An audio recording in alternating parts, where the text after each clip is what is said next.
Oh, we're back to 3D. What's going on, guys? It is your boy Thriller here with our Pokemon Black Randomizer Nuzlocke.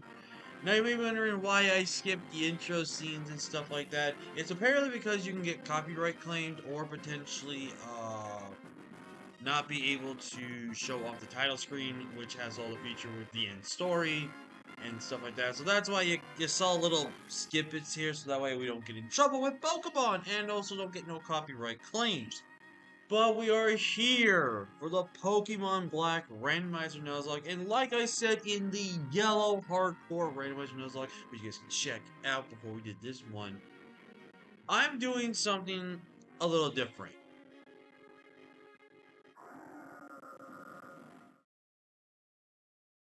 So, we're going to be doing a somewhat super randomizer. Now, I know a lot of you are basically trying to ask me now, what do you mean by super randomizer? Well, first off, all of the base stats and all of the moves in this game will be upgraded to Generation 9. So that means Ghost is Steel does not resist Ghost, and Dark does not resist Ghost, which was a main thing for a long time, which I don't know why it was past 5 generations for that to happen. I don't know how that's even a weird world that features in. But anyways, regardless, um, basically we got that updated now. We have basically some moves like Leech Life are now guaranteed 80 power, so that means it's a good move to have, especially early game. Obviously, every single Pokemon is randomized. The trainer Pokemon are randomized. The starters are randomized. Gift Pokemon are randomized. And even the legendaries that we can go after are completely randomized. I did not make it legend for legend. I could easily do that. Like, I can easily make it legend for legend, but it's just not that fun. It's really not. So, we're not going to do that. Now, in case anyone was wondering, in a randomizer, you can find the fossils. Now, in this game in particular, we will revive the fossils, but I will be limiting the fossils to one per fossil. If any of the Pokemon are of the fossils that we have are a dupes slash stat dupes of a Pokemon that we already have, that fossil then will be used. That mod will be then used as a token to get another encounter on another route. That way, it's only fair to get another fully randomized encounter. Just like I did with the Growlithe, I basically got a randomized encounter and it was a Porygon and I ran away from it because I just didn't want Porygon. But we're basically going to go over the rules here just real quick. There's one other thing I need to tell you guys about this randomizer. In this randomizer, I have randomized the move sets of every Pokemon. That is right. Every single Pokemon we are going to fight will have a randomized moveset. Now, it's not random completely because it actually could make it nearly impossible to do a game like this. I did not randomize types because, let's be honest to you guys, I don't think I could ever handle that. And I would literally have to write down every damn Pokemon that is this, that, or this type. And that is just way too complicated for me. If I was ever a streamer, we would maybe make it a stream series or just a funny things like that. But for this one, I could literally have them move Earthquake right off the rip on a Pokemon. I could have Sacred Fire on a Fire type. So basically, how does this work is that you will get random generated moves based on your level, based on the levels you would normally learn a move at. That's the random level move you'll get. Now, I did do it as preferred sometimes. You could still guarantee get stab upon leveling up, but you could still get random moves regardless. So, there's a lot of possibilities. Abilities are randomized in this game. This is going to be our second LP with randomized abilities, and this is where the abilities they get a lot of fun. Now, if I remember correctly, Storm Drain and Lightning Rod, stuff like this. This is when the hidden stuff started working.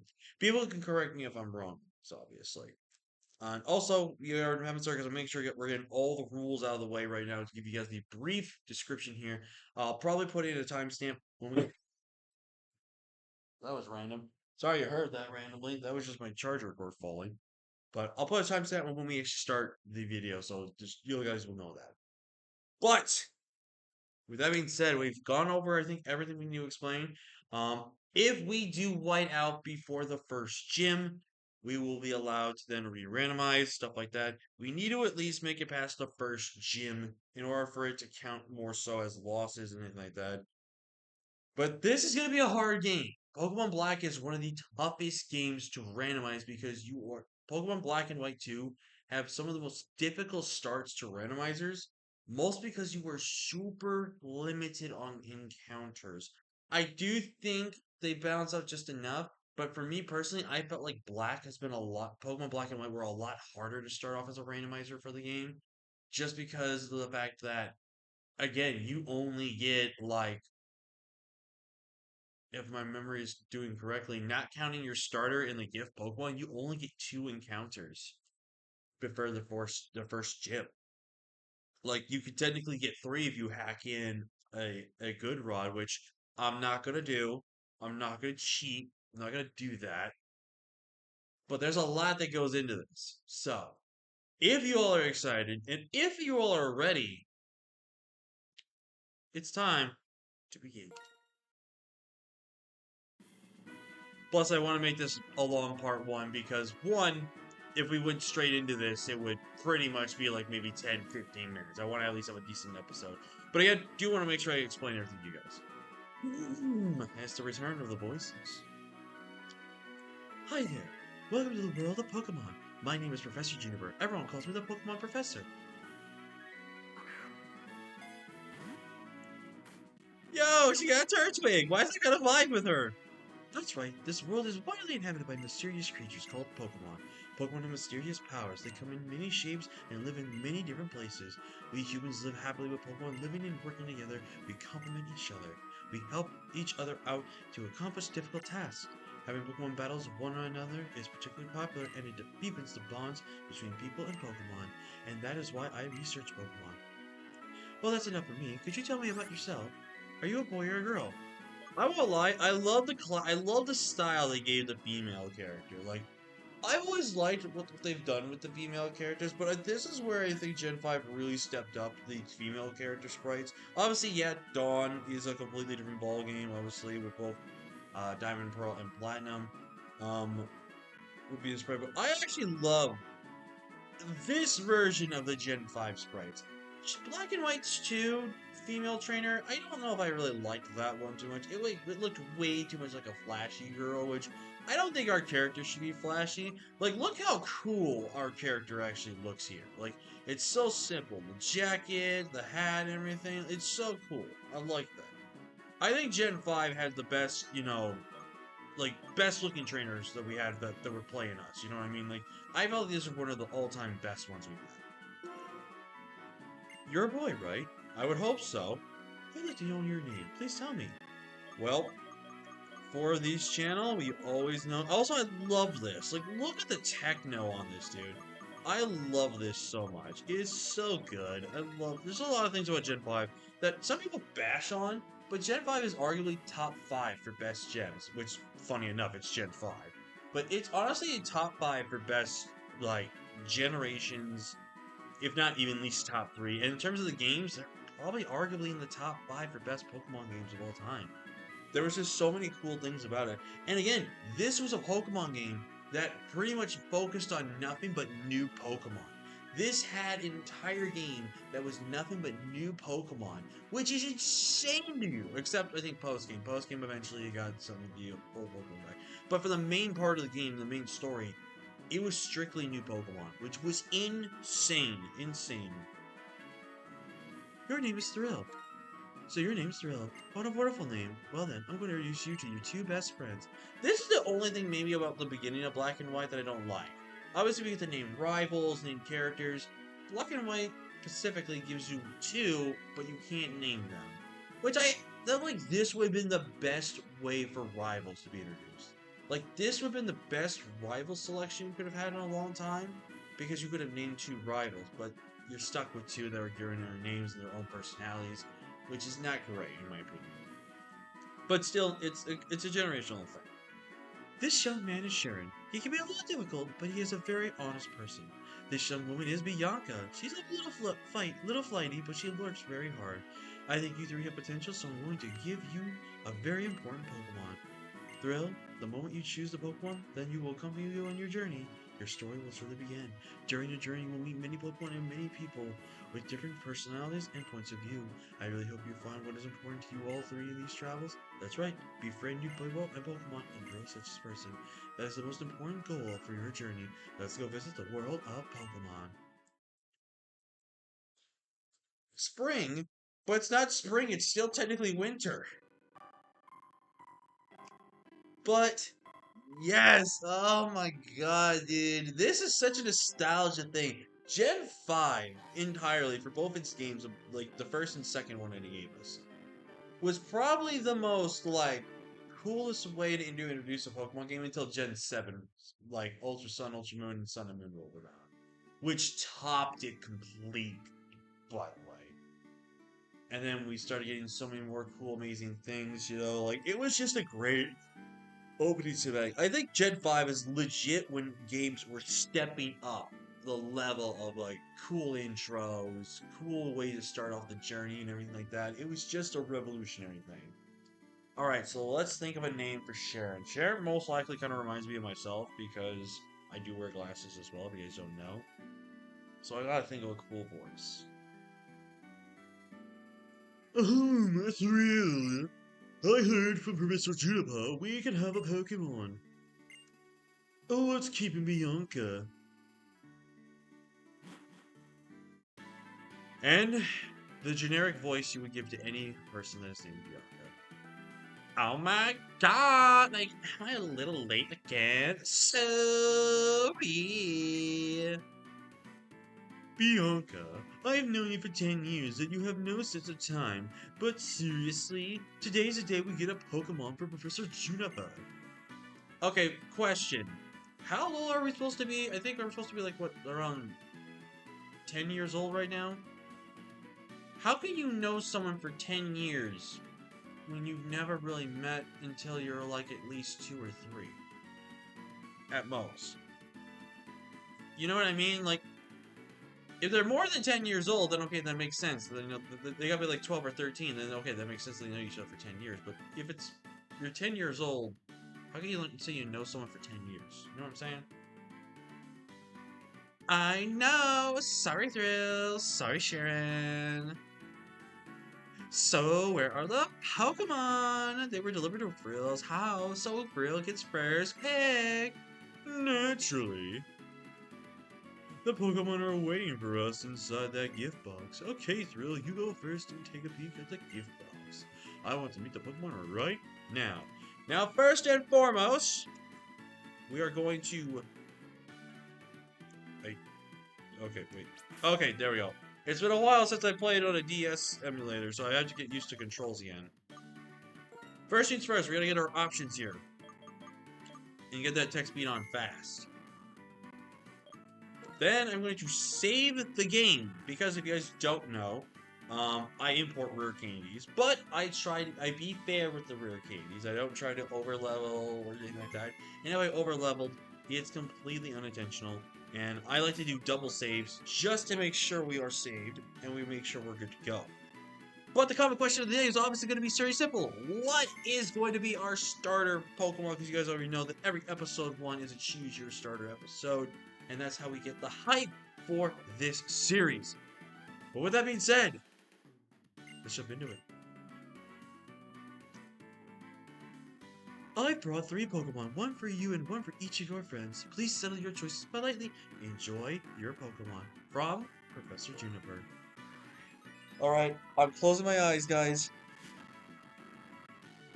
You guys are seeing the starters right now.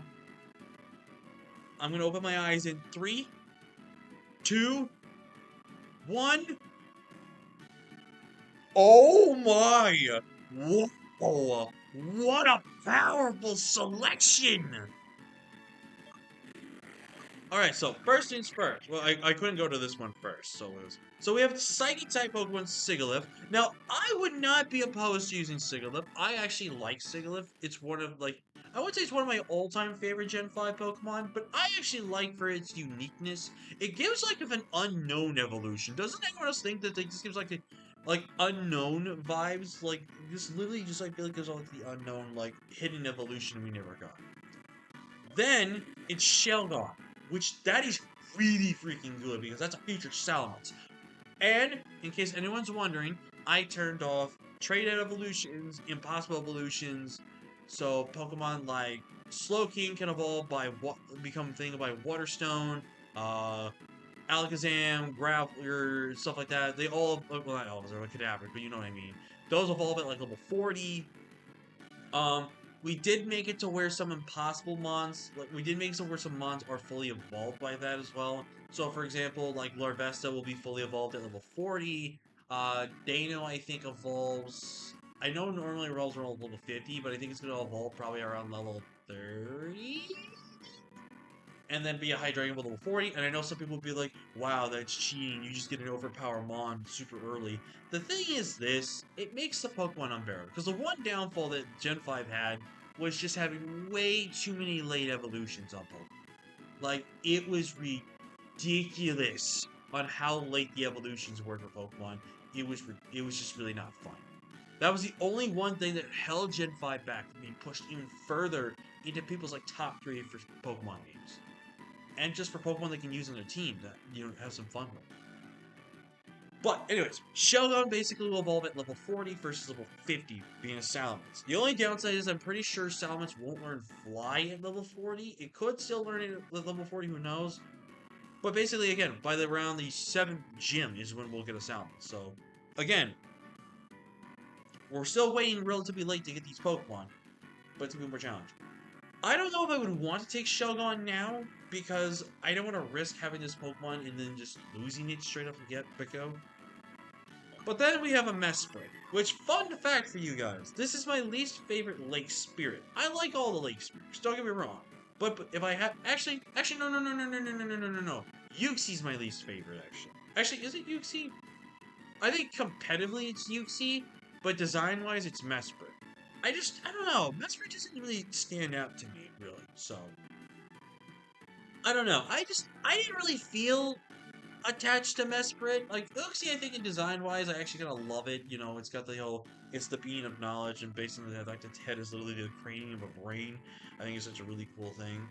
Azel's my personal favorite. But Mesprit, I mean, I still like Mesprit. I think competitively, it's my second favorite I like to use. But overall, I'm not mad at any starter we get. Now, the way I would personally recommend this is just not vote for Shogun, strictly because this is very much a late game mon, and I would rather get this mon as a Bagon first, so I could learn potentially better moves with Bagon than with Shogun, potentially. Because again, their evolutions can be the same, but they could learn different learn sets. I also would not be mad with a Sigilyph. This and Mesprit, I think, are relatively fast, so both will be fine there. Again, we have two Psychic types, which this one's arguably a little worse because of the added flying weaknesses we have. So technically speaking, our best starter is this because it only has one weakness. But this was a gen where dragons kind of became a little bit of a resurgence, and now with also having the other mons from the past generations now have the dragon typing, potentially, there's a lot more scariness to it.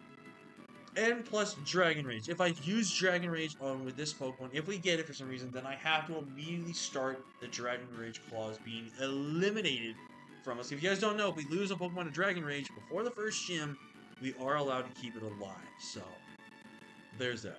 But like I said, though, I'll still use any starter here. I probably would choose Mesprit because of the fact that this is the mon with, technically speaking, the least amount of weaknesses, but has insane stats. It's basically a miniature version of Mew, in a sense, except for just the HP and speed not being the same. But again, I'll be down to take Sigilyph, and even if you guys want an extra challenge, I'll take the Shelgon. But yeah, these are your guys' starters to vote on. Let me know in the comment section down below, who are you picking? Now, I'm going to break the fourth wall for you guys.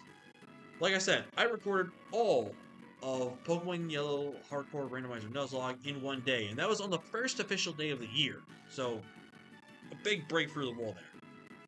This is being recorded on January 2nd, and this video is probably not going to go up for at least about a month and a half, almost 2 months.